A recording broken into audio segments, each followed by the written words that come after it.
I'm David Orlokoff. I'm with a few organizations. I'm with the Chicago Teachers Solidarity Campaign, and today I carpooled with Parents for Teachers, which is a member of C.O.D.E, Communities Organized for Democracy and Education, and we're here in Springfield, the capital of Illinois. We had that hugely successful CTU strike earlier this year, but in that contract battle, we found that there were a lot of things affecting public education in Chicago that are decided right here at the state level. And one of them is the Board of Education. In Chicago, it's appointed by our mayor. In all the rest of Illinois, it's elected. And in most of the country, most of the world, people get to vote for determining their own education that they're paying for and for their kids. So Parents for Teachers and other groups in C.O.D.E came here today for two reasons. One, the new CES CPO, Barbara Byrd-Bennett, just testified at the executive committee asking for an extension on when they are going to release a list of names of schools they want to close. They want to close up to 140 schools this year, and previously the law written last year says that they have to come out with a list of schools they want to close by December 1st. And now that it's almost December 1st, they felt the public pressure after the teacher strike, and they started changing everything they were saying, and now they want more time. So Barbara Byrd-Bennett just asked them to push the deadline for the list of school closings back to March 31st, into April, into the spring. And of course, that's the end of the school year. They're going to say what schools are closing, and then it'll be the summer, and it'll be much harder to fight and resist that. They also want to open 60 charter schools. They already signed an agreement with the Gates Foundation that's probably illegal, but saying just that they would expand 60 charters. And the justification Barbara Byrd-Bennett is giving for these school closures is that the schools are underutilized, that half the classrooms aren't being used.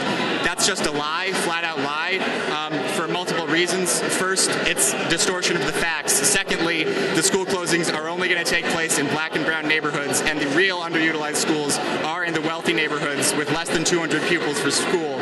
And finally, it's a lie that they're going to be saving costs, or that it's really about underutilization, because they're going to end up closing neighborhood schools and just opening charters.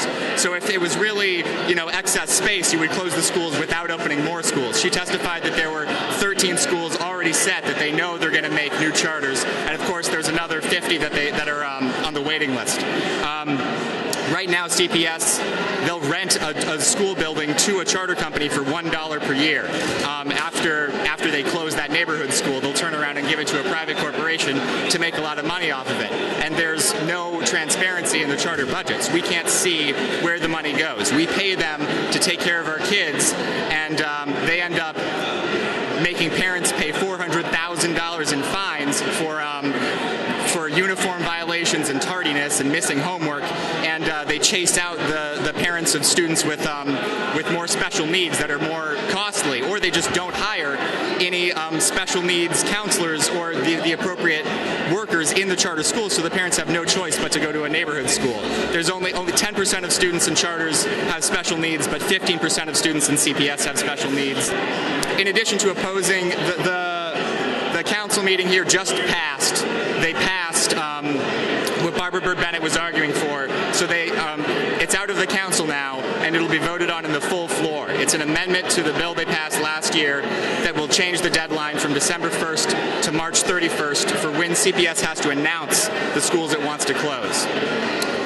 We heard Barbara Byrd-Bennett say that they need this time, these 3 months, to work with the community. And then we heard 30 members of the community tell Barbara Byrd-Bennett exactly what they wanted, which was not to close 100 schools this year, to really talk to them. The community has been having forums all the time. When CPS calls a forum, there's maybe a day's notice, and it's on a working day. And they call forums when the local school council is supposed to meet for a school, so the people who are most active aren't able to attend.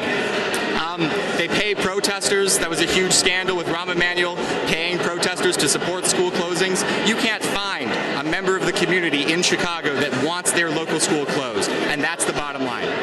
And the second bottom line is that if Chicago had an elected school board, we wouldn't have to fight all these tough battles, because an elected school board with parents and teachers from the community, like the local school council, but for CPS broadly, would not behave the way that this mayor-appointed board does. This board of billionaires and bankers and real estate developers is looking at these communities on the south and west side like an obstacle to get pushed out of the way to develop that land and make a tidy profit.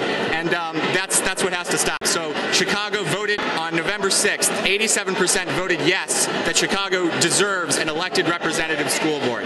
So now that we know that, we're reaching out to the state legislators to find a sponsor to bring this bill in and to change the law to make things better for everyone in Chicago, to bring democracy and justice into public education.